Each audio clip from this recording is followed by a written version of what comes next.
What is dyslexia? Answering that question correctly is important, and not as easy as you might think. You see, there are endless arguments on the internet about the true definition of dyslexia. It's the internet. People argue about whether things are blue or brown. But I'm pretty sure you just want to help your child, not get bogged down in the word sparring. This video will give you a good answer to that question. Getting an incorrect or partial answer can lead you and your child down the wrong path, a path to a whole lot of frustration and tears. It doesn't have to be that way.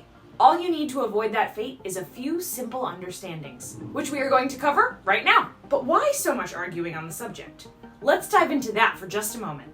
This question of what dyslexia is has been a debate for over 200 years. Seriously, in the 1800s it was first called word blindness. In 1877, German neurologist Adolf Kussmaul discovered that it was not an intelligence issue. Dyslexics are just as intelligent and sometimes more intelligent than average. Instead, it was a specific learning disability that only affected certain areas of language. A decade later, in 1887, the term dyslexia was coined. Let's break that word down. Dys is the Latin for difficult. Lexia is Latin for words or language. And that's actually a pretty good definition. A difficulty with words or language. There are many definitions of dyslexia floating around. It is endlessly argued over. Let's keep our definition simple and stay out of those arguments because I'm sure your goal is to help your child, not argue over semantics. Oxford's dictionary gives us this: a general term for disorders that involve difficulty in learning to read or interpret words, letters, and other symbols, but that do not affect general intelligence. That's a good definition, and it's broad enough to look at all of the various forms and causes for dyslexia. We don't want to eliminate any possible solutions just yet. So, we'll quickly cover all of the possible causes, but first, let's look at the common pitfalls in understanding what dyslexia is. There are 3 big ones. You don't want to fall into these traps because that will reduce or eliminate your chances of finding the right solution. The first is the idea that dyslexia is flipping letters. That's one of those old ideas that just won't die. The idea started in the 1920s. One of the pioneers of dyslexia research, Samuel Orton, realized that some of the children he was working with had difficulty differentiating between similar letters, such as B and D. He also realized that some read from right to left. So for example, not became ton. Then he found that some could read better in a mirror. After seeing this, he theorized that this was the cause of dyslexia. That idea stuck. It's 100 years later. So much more has been discovered. But the idea that dyslexia is reversing letters or words persists. Reversing letters can be a symptom, but it's actually one of the rarer symptoms. And since all kids do this until they get enough practice, it's not a great indicator of dyslexia. Reversing letters when kids are older than 7 is a sign, but not conclusive evidence. The second trap is thinking that dyslexia has one single cause. It's possible, but it's also pretty rare. It's usually some combination of difficulties in the cognitive micro skills. These could be auditory, visual, or even spatial. It's very rare that one specific set of exercises will help. That's because of the way the brain works. The brain uses all of these skills together, so you have to give it exercises that build all of these cognitive skills together. That's what the learning success system does. Works the cognitive micro skills in different combinations. Now, it's true. Over the years, people have discovered exercises that helped a small set of dyslexics. They then theorized that these exercises would help all dyslexics. It won't. All brains are different. Therefore, all dyslexic brains are different. So we have to take a more generalized approach, working all of the skills together. There is a path to helping them, but it's never going to be one thing. Thinking that there is a mistake in understanding how the brain works. It's not a computer. It's not a machine.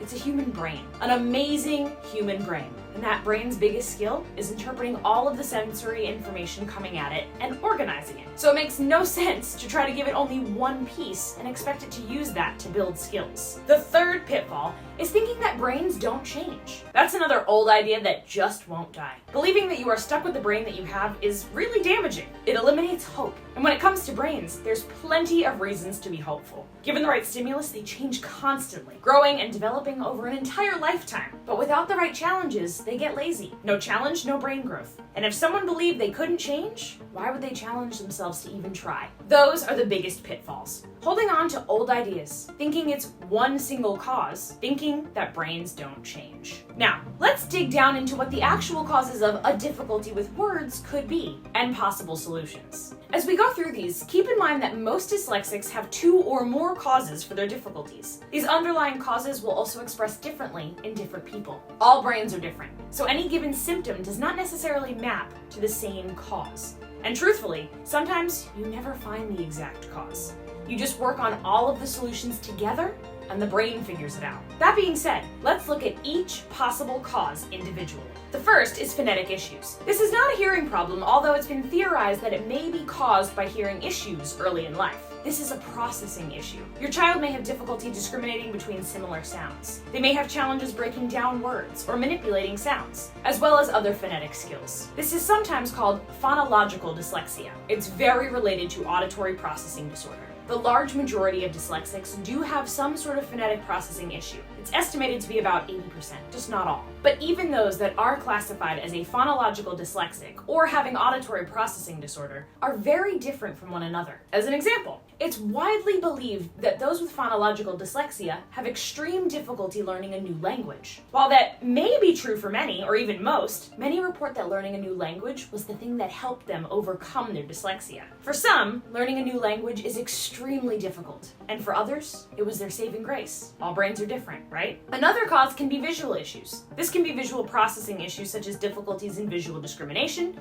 visual memory manipulation, or visual closure. It can also be a problem in the actual eye muscles in the eye. These muscles help us track lines. Others help the eyes converge when objects get closer. These are essential for reading. For those with this problem, eye strengthening exercises are a fairly quick fix. But of course, if that is not the problem, those exercises won't do much. All dyslexics are different, right? These dyslexics might also experience letters changing places or jumping around the page. And of course, reversals of letters and words. They may lose their place a lot. They may get headaches. And they are certainly working much harder to read than others. So that will affect comprehension. But these symptoms are not a diagnosis. There are several possible underlying causes for them, so be careful about jumping to a conclusion. Also related to vision is Irlen syndrome. In this condition, sensitivities to certain wavelengths cause visual distortions when reading. Colored reading overlays help with this. If you want to try that out, I put a link in the description to colored overlays. Some people are really helped by them.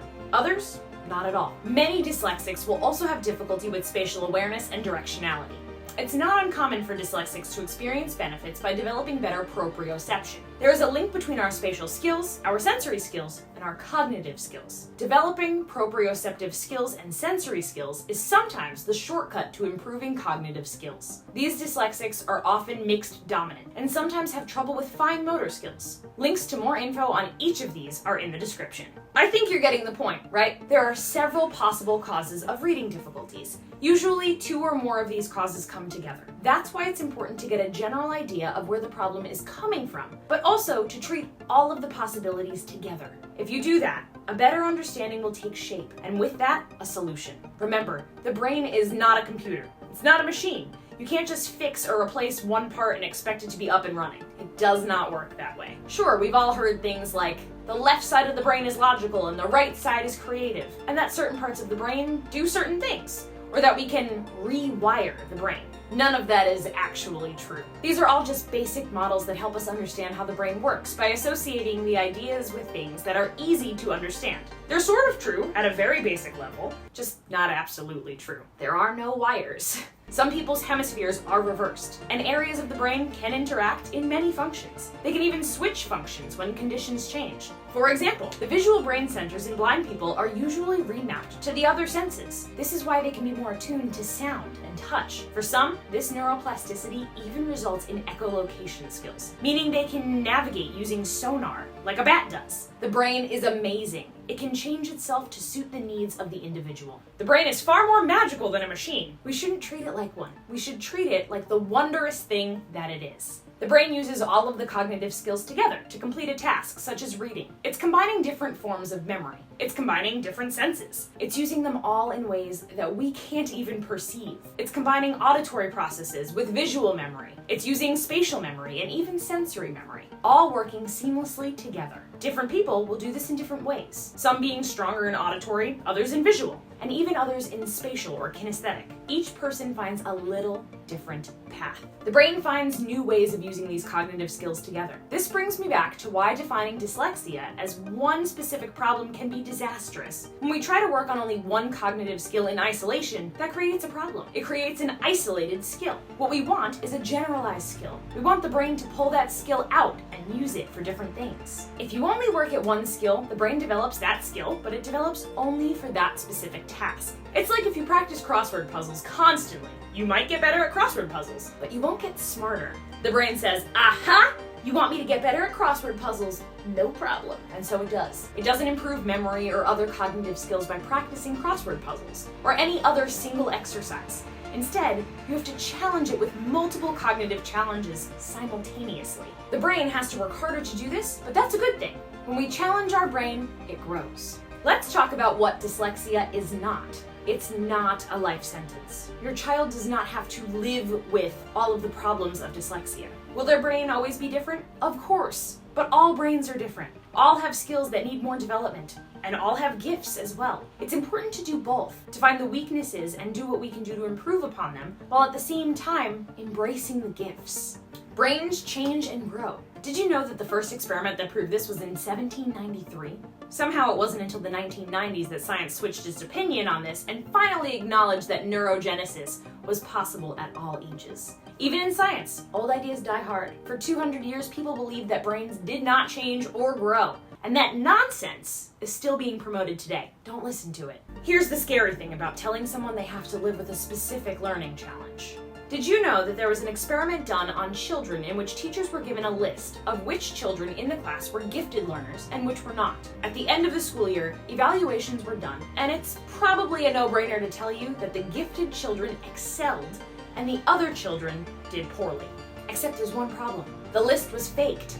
The children were chosen at random to be either on the gifted or the not gifted list. The results at the end of the year were completely due to expectations, not actual intelligence differences. The children on the not gifted list were not expected to excel. Those expectations were passed on to them either subtly or not so subtly, and those expectations caused them to do poorly. That was a very cruel experiment. Who knows what lasting effects it had on those children? Thankfully, that sort of experiment is now illegal. It would never pass the Psychology Review Board today. But people do the same thing when they tell children that they have a learning disability that's for life. The internet is like an echo chamber repeating that over and over.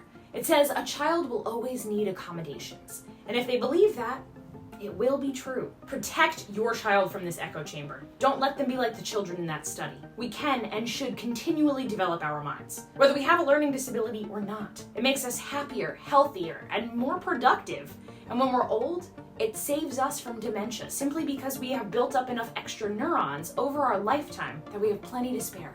So, if you suspect your child has dyslexia or some other specific learning disability, or even if they don't, cognitive challenges are something that we can work at. We can improve our minds. We can do that by acknowledging the problems, but not accepting them as unchangeable. That allows us to understand what we need to work on and realize that we can continually grow and change. Would you help us get that message out there by clicking the like and subscribe button below? If you suspect your child may have dyslexia, you can learn more about the different types of dyslexia by watching this video. Or, if you'd like a quick and easy age-specific dyslexia test, we've created that for you too. You'll find links to age-specific dyslexia screeners in the description. Thanks for watching!